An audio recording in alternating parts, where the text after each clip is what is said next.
Agora no ar, no Pod Tribuna, da Tribuna do Sertão.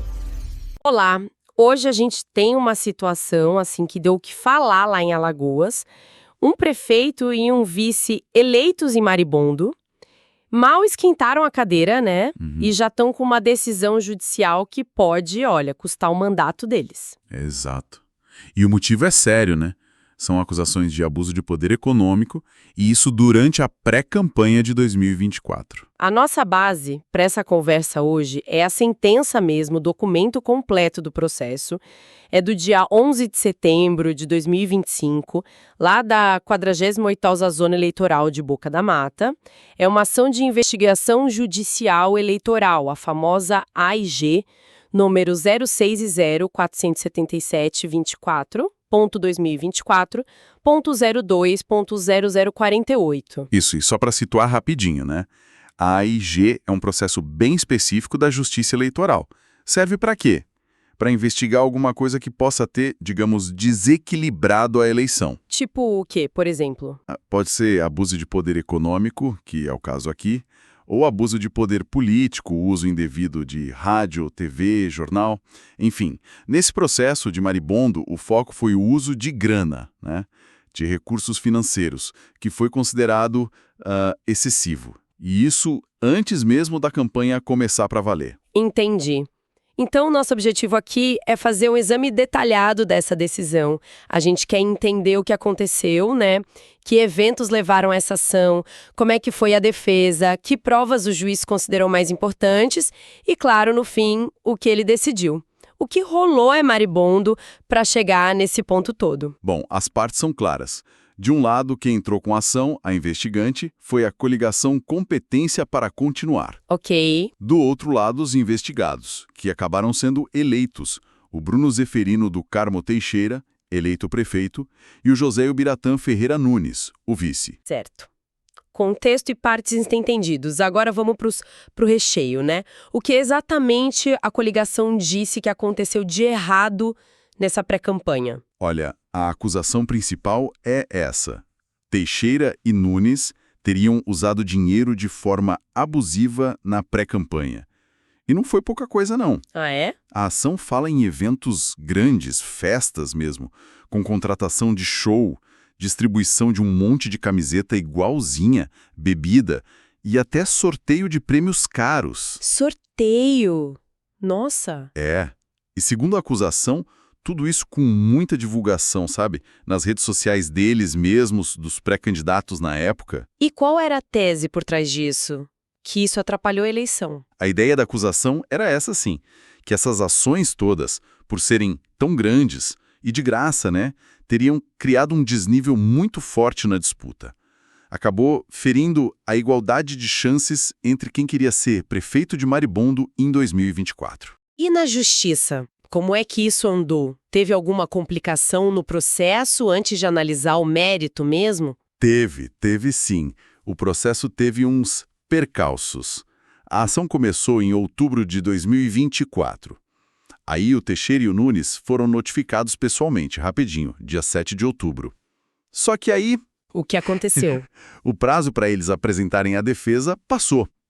E nada. Ficaram em silêncio. Isso, no direito, a gente chama de revelia, quando a parte é chamada e não se defende no tempo certo. Revelia. Imagino que quem tá ouvindo pense, ué, se não se defenderam, a acusação ganhou. Como funciona isso em caso eleitoral? É automático? Ótima pergunta, porque na área eleitoral tem uma diferença importante. A defesa deles só foi aparecer muito tempo depois, lá em julho de 2025, bem fora do prazo. Nossa, quase um ano depois. Exato. E nessa defesa tardia, eles levantaram umas questões. Primeiro pediram para anular a citação lá do começo. Disseram que o oficial de justiça foi lá num dia que não tinha expediente no fórum por causa de uma portaria do TRE de Alagoas. E sobre a revelia em si, eles argumentaram o seguinte: olha, numa ação que pode caçar mandato, que é uma coisa super séria, não é só porque a gente não defendeu no prazo que tudo que a acusação falou é verdade automaticamente. A Justiça Eleitoral exige prova forte, prova concreta do abuso, mesmo se tiver revelia. Faz sentido. E aí, quando finalmente falaram do mérito, negaram que eram responsáveis diretos pelos eventos. deram a entender que era coisa de outras pessoas ou que eram eventos culturais, nada a ver com eleição. E o juiz aceitou essa história da citação nula e a questão da revelia? Então, o juiz não aceitou anular a citação, não. Ele considerou que a notificação foi feita pessoalmente por um oficial de justiça que tem fé pública, né? E que uma portaria interna sobre expediente não anula um ato feito fora do fórum de forma regular. E a defesa também não mostrou que teve algum prejuízo real por causa disso. Ok, citação válida. E a revelia? A revelia foi confirmada. A defesa foi apresentada muito depois do prazo de 5 dias, isso não tinha discussão. Mas, e aí vem o ponto importante, o juiz concordou com a defesa numa coisa. Em ação eleitoral que pode dar cassação ou inelegibilidade, a revelia sozinha não faz prova. Ah, entendi. Ou seja, a acusação ainda tinha que provar o que alegou. Mesmo sem a defesa no tempo certo, o ônus da prova continuava com a coligação investigante. Então essas questões preliminares foram rejeitadas. E teve outra coisa. O juiz mandou eles juntarem os documentos dos gastos dos eventos, né? Contratos, notas... E eles juntaram? Não no começo. Aí o juiz deu mais um prazo, mas mesmo assim veio muito pouca coisa. Só um comprovante de aluguel de um painel de LED. Nada mais substancial sobre os custos dos shows, prêmios, camisetas. Entendi. Então, superada essa parte processual, o juiz foi analisar os fatos. Quais foram os eventos que entraram na mira da investigação? A sentença deve detalhar bem, né? Sim, detalha. A decisão foca em 2 eventos principais que aconteceram na pré-campanha, e os 2 ligados diretamente à imagem do Bruno Teixeira. O primeiro foi um bloco de carnaval. Nome: Marimbondo 40 Graus. 40 graus. 40 era o número dele na urna depois. Exatamente. Bem sugestivo, né? A sentença descreve como um evento grande, estrutura profissional mesmo, trio elétrico, palco, som, telão de LED. Nossa! E um ponto que chamou muita atenção, a distribuição de muitas camisetas padronizadas. O Ministério Público Eleitoral, o MPE, estimou umas 3.500 camisetas. 3.500 é muita coisa. Muita coisa. E o detalhe que, digamos, complicou. Divulgaram no Instagram do próprio investigado que era tudo de graça. Isso incluía água, cerveja, batida. Para todo mundo que foi. Tudo de graça, em ano pré-eleitoral, com o nome do futuro candidato no nome do bloco. Complicado mesmo. E o segundo evento principal, qual foi? Foi um show de prêmios Dia das Mães. Aconteceu em maio de 2024, num ginásio conhecido lá, o ginásio JB. De novo, divulgado nas redes sociais do investigado. E que prêmios eram esses? Olha, o anúncio falava em uns 100 prêmios, distribuído de graça também. E não era pouca coisa não. Tinha motocicleta, várias TVs, geladeiras, fogões, um monte de eletrodoméstico e até vale compra para usar no comércio da cidade. E além do sorteio, teve show musical contratado. Caramba! Uma moto, TVs, geladeiras. De graça. Isso vai muito além de uma simples festa, né? E como é que a sentença ligou isso tudo à campanha que veio depois? Vários pontos conectaram isso. Primeiro, a divulgação foi feita no perfil oficial do Instagram que o Bruno Teixeira usou depois para se lançar pré-candidato. Isso já criou um vínculo, né? Sim, claro. Segundo, a sentença fala de vídeos que foram juntados no processo. Eles têm até uns números de identificação lá que mostrariam o Teixeira participando ativamente do evento do Dia das Mães, por exemplo. Não era algo distante, sabe? Ele estava lá, a imagem dele estava associada. E a publicidade desse show de prêmios também trazia o nome do vice, o José Ubiratã Nunes. Ah, o nome do vice também estava lá. Então o vínculo ficou bem claro. Com esses eventos descritos e essa ligação feita, como é que o juiz analisou juridicamente? Era mesmo abuso de poder econômico? O juiz foi direto ao ponto. Ele concluiu que não dava para classificar esses eventos como só culturais ou como coisa de terceiros sem ligação política. A leitura dele foi que eram atos organizados, sim, com intenção clara de promover politicamente os candidatos na pré-campanha. E a falta dos documentos de custo pesou. Pesou muito o fato deles não apresentarem os documentos detalhados dos custos, Contratos dos artistas, notas dos prêmios, recibos, fora aquele do painel de LED. Reforçou a ideia de que eles controlavam tudo e eram os maiores beneficiados politicamente com esses gastos enormes. E aquela história da defesa sobre o show de prêmios ser um resgate de tradição familiar, o juiz comprou essa ideia? Não, de jeito nenhum. Essa justificativa foi rejeitada. Por quê? Falta de prova. Não tinha nada no processo mostrando que a família fazia eventos parecidos nos anos anteriores. O juiz até destacou o que ele chamou de notável coincidência, um evento desse tamanho acontecer justamente no ano da eleição. Faz sentido. E o fato da publicidade do evento ter o nome dos dois pré-candidatos, Teixeira e Nunes, meio que derrubou essa tese de evento familiar sem ligação política. Para entender a decisão, é chave saber o que a lei eleitoral chama de abuso de poder econômico. A lei principal é a Lei Complementar 6490. A lei das inelegibilidades, né? Essa mesma. E a interpretação dos tribunais não exige provar que essas ações mudaram o resultado da eleição. Isso seria quase impossível de provar. O foco é analisar a gravidade da situação. Gravidade. O quão sérias foram as ações e qual a potencialidade delas de atrapalhar a eleição, de afetar a normalidade, a legitimidade e, principalmente, de ferir a igualdade entre os candidatos. A tal da paridade de armas. Paridade de armas. Pode explicar um pouquinho melhor o que é isso? Claro. Paridade de armas é a ideia básica de que todo mundo que disputa uma eleição deveria ter mais ou menos as mesmas condições para competir. É como numa luta, né? Os dois lados precisam ter armas equivalentes para a luta ser justa. Entendi. Quando um candidato usa muito dinheiro de forma desproporcional, ainda mais antes da campanha começar oficialmente, ele pode criar um desnível tão grande que os outros, mesmo com boas ideias, não conseguem nem ser vistos, nem mobilizar gente da mesma forma. O abuso de poder econômico quebra essa paridade. A disputa fica injusta. Ficou claro. E no caso lá de Maribondo, o que o juiz apontou como sinal dessa gravidade, dessa quebra de paridade? A sentença lista vários elementos que juntos mostraram a gravidade. Primeiro, o tamanho e o custo dos eventos. Estruturas grandes, profissionais, né?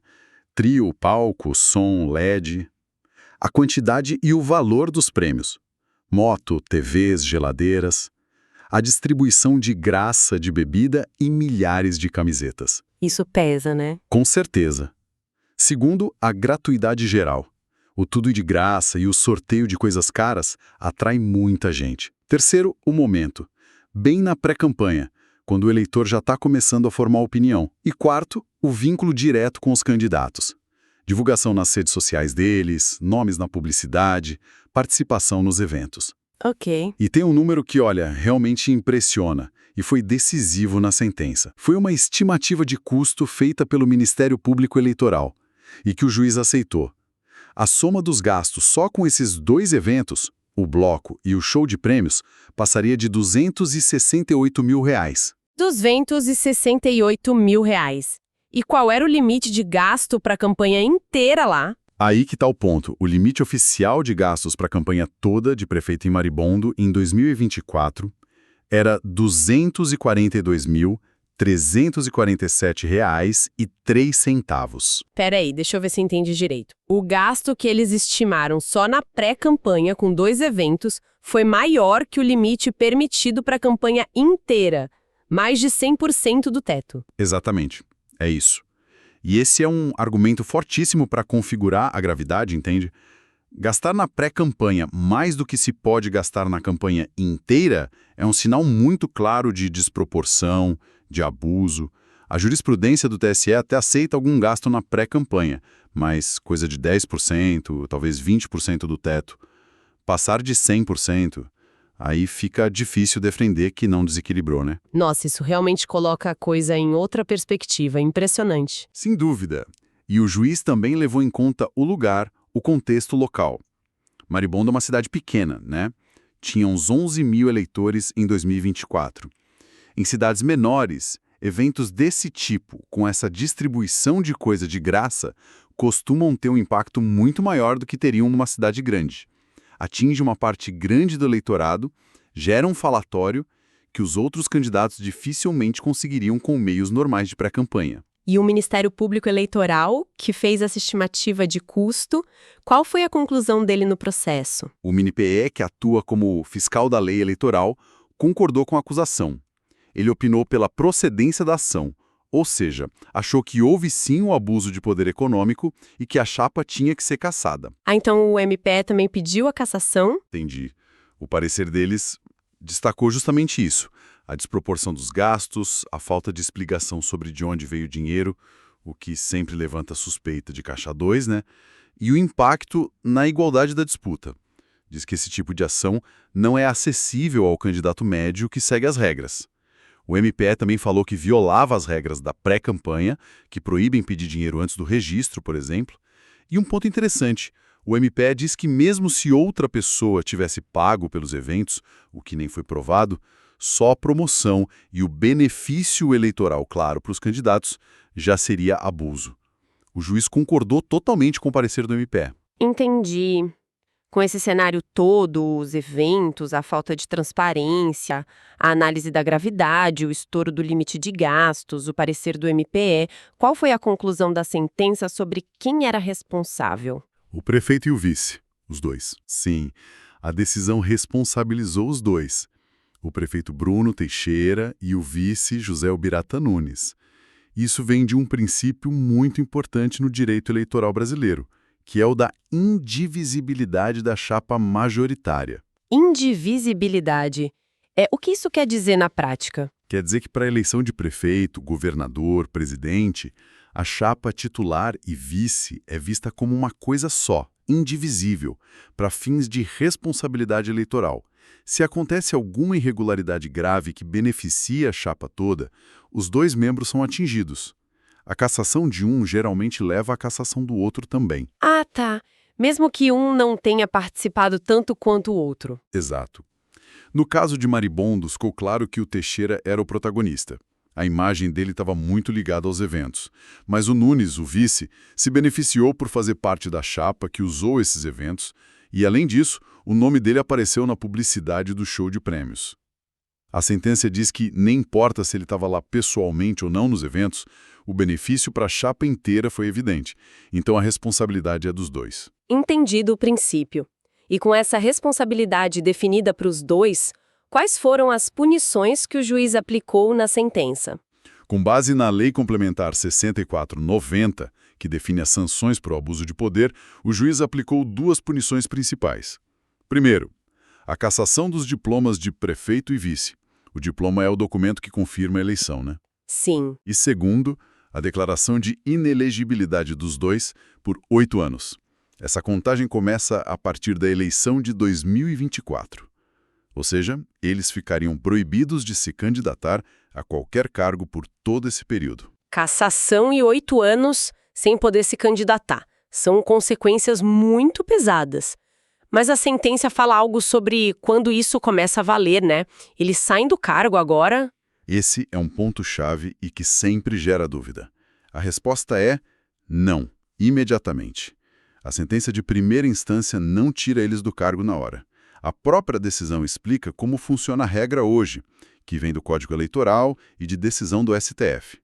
Para cassação de mandato de prefeito, governador ou presidente, a decisão do juiz de primeira instância só tem efeito prático, só é executada depois que se esgotam as instâncias ordinárias. Instâncias ordinárias?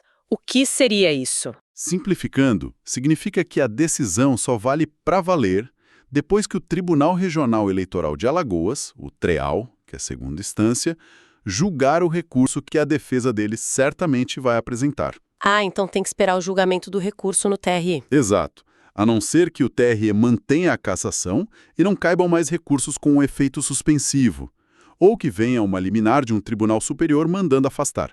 Mas a regra geral é esperar o TRE. O próprio juiz citou uma decisão do TRE de Alagoas confirmando isso. Entendi. Então a batalha judicial ainda não acabou. Longe disso. A consequência final mesmo, se o TRE de Alagoas mantiver essa cassação, aí sim seria a realização de novas eleições para prefeito e vice em Maribondo. Mas até lá, até ter essa decisão do TRE, ou algo diferente dos tribunais em Brasília, eles continuam nos cargos. Ok, então, para a gente fechar essa nossa análise aqui da sentença de Maribondo, a primeira instância da Justiça Eleitoral entendeu que aqueles grandes eventos na pré-campanha, com muita coisa de graça e ligados diretamente aos candidatos eleitos, foram abuso de poder econômico. Isso. A base foi o tamanho dos eventos, o custo altíssimo, estimado maior que o limite da campanha toda, a falta de clareza sobre a origem do dinheiro e, principalmente, o potencial disso tudo para desequilibrar a eleição lá na cidade, ferindo a igualdade entre os candidatos. Perfeito. As consequências decididas foram a cassação dos diplomas e a inelegibilidade por 8 anos, mas, como você explicou, isso só acontece de fato se o Tribunal Regional Eleitoral confirmar a decisão. Exatamente. E esse caso de Maribondo, apesar de ser específico de lá, ele ilumina um problema que a gente vê muito no Brasil, principalmente em cidades menores, né?